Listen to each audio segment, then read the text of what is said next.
Spelunky 2 is a game with very few achievements. In fact, here's a list of them.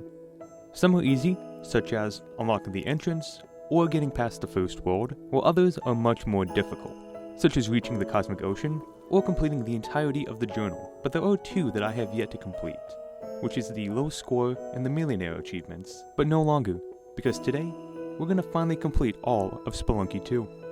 We're going to start with low score, where the objective is to simply beat the game while collecting no money. Zero. Even a single piece of gold is going to end this run. As a result, we can't buy anything from the shops because we're simply too poor.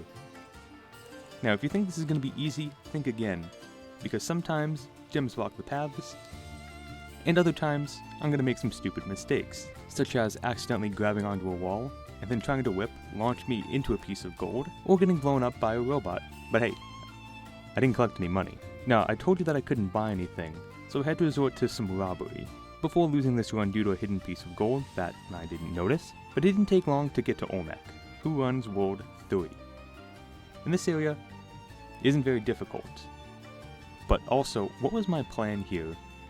And more importantly, why did I do this? Anyway, on to World 4, the Tide Pool, which is the safer of two paths. You'll see the other one later.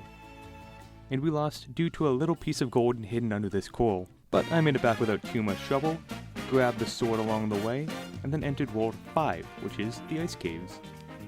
Since I have a cave, this area really isn't difficult at all, since it's really hard to collect money here, accidentally.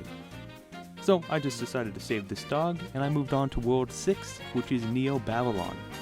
Now as you can see, it's a very frightening world, full of enemies, explosions, moving blocks that insta-kill me, and of course, money. Now I decided not to deal with any of this and simply bomb my way down to the lair of Tiamat, the first boss of the game. And this is where the run ends, and I will earn the first achievement. If I wasn't knocked to the ground onto some money, at least. And then I wasn't even able to kill her because I lost the sword and then I got poisoned, but, we were pretty close, so we're gonna get it done next time. And I mean, it's kind of stupid, realistically, for me to go for these resources. I could have just ignored them, but I'm not a coward, so I collected them anyway, and it worked out just fine. Until right after, but come on, how was I supposed to see that? That's not fair, that's not my fault. Moving on.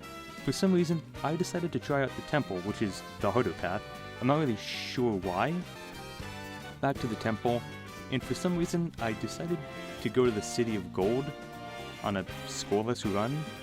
I truly do not know why, but it doesn't matter because I forgot the head jet, and I got what I deserved on this run. Now a little bit of robbery made this dark level just a little bit harder, but we got through it without trouble, and then I killed this guy, away from any money this time.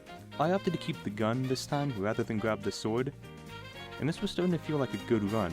Even without a cape, the Ice Caves really posed no challenge, and we were back to Neo Babylon. No Ankh, no cape, not a lot of health, but I was not scared, because one thing I did have was bombs, which I was more than happy to use. And I arrived safely back at 6-4, and it was once again time to take on Tiamat. This time, I was smart, and I just opened up a path and shot her to death. With her gone, all I had left to do was to walk through the door, without collecting any gold. And leaving my shotgun behind, I beat the game, all while collecting no money, because this 100k right here, it does not count towards my total. And we've earned the low score achievement, the first of two. I thought this was going to be the harder of the two, but boy was I wrong. Next up is the millionaire achievement, and this is probably pretty self-explanatory, but all I have to do is have a total of $1 million at any point during the run. The exact opposite of what we just did. And man, does it feel good to be able to get money again. The amount of money increases in each world, so we'll build up a bulk of our money later on. But we have to start somewhere. Shopkeepers also drop money upon death, so I wanted to see if I could get him to jump onto spikes and just get his money without the penalty for killing him. But it didn't work, and after way too long, I just gave up on him. This area is called the Black Market, and as you can see, it's full of items and shopkeepers, and rather than pay for any of these items, I'm gonna kill all of them, which is a bit dangerous, but it'll earn me some money and some goods. While we wait for everyone to die, here's your reminder to subscribe to the channel. Like the best things in life, it's free, and I'd appreciate it. Anyway, with that done, I now have plenty of resources, but I'll have to deal with angry shopkeepers for quite a while. And this blood cup's gonna allow me to gain more health, keeping me safe from death, hopefully. But unlike before, I went for the Ankh in this run, which will revive me if I die, and considering I'm currently poisoned, I'm probably gonna end up needing it.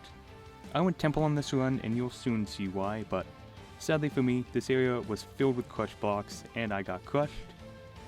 I wasn't able to kill Anubis and steal his scepter before dying to a fly at only a measly 100,000. Unlike the blood cup, alright? And by blowing up this altar, I spawned in this guy. Now I just need to get myself cursed before I find another altar. Before that though, I was into Vlad's castle where I got my cool double jump cape, and more importantly, the crown, which I need to enter the City of Gold, which is the point of going Temple. So, I stole the scepter, got myself cursed, and then went into the City of Gold. So there's a guaranteed altar here, and since I'm cursed, I received the true crown. It will teleport me every 22 seconds, and it will give me 22 bombs every time, so high risk, but high reward. And the plan now was simply to decimate the City of Gold, collect everything, and leave alive. Instead, I destroyed the altar, and now I have a ball and chain that restricts my movement, plus the insta-kill ghost is here. And in the end, I died to a skeleton before losing my second life very shortly after. A better run than the first, but nowhere near a million. So I tried again. And a nice tip, any gems that the ghost touch turn into diamonds. However, I am an idiot, and I tried to have him turn gold into diamonds, forgetting that he couldn't do that. I died, obviously. I can still get a lot of money here, so I wanted to try it again, but sadly this crush block crushed Anubis and then his scepter, so that killed this run. Which brings us to the first run that actually left the City of Gold. With nearly 400k, I finally made it to Neo Babylon. And I had a plan here that would net me the remaining 600,000. Unfortunately for me, the game had other plans, and this alien ran into a barrier, which blew me up, and then blew up my jetpack, which killed me instantly. Though demoralizing, this brings us to the run. After messing around with Yang for a bit, I grabbed the cape, got the blood cup, and stole the Ankh. I gave up on the City of Gold and just entered the tide pool instead, where I met Madame Tusk, who would be the savior of this run. But more on that in just a minute. There was nothing left in the tide pool or the ice caves to get me any real money, so I just skipped that and went to Neo Babylon. I ran through the first and second levels because my strat relied on level 3, more specifically, the Palace of Pleasure. Now there were a bunch of guards in here that I needed to kill before I could really get to work. Bombs and a shotgun made this pretty easy, before suddenly boom, Madame Tusk jump scare. I did not know that a guard was there, so I got lucky, but with Madame Tusk dead, I can finally access the lower level of the palace. I spent way too long trying to kill this guy safely, but he was just too evasive. So, in the end, I killed him the risky way, and just chopped down a shotgun to death.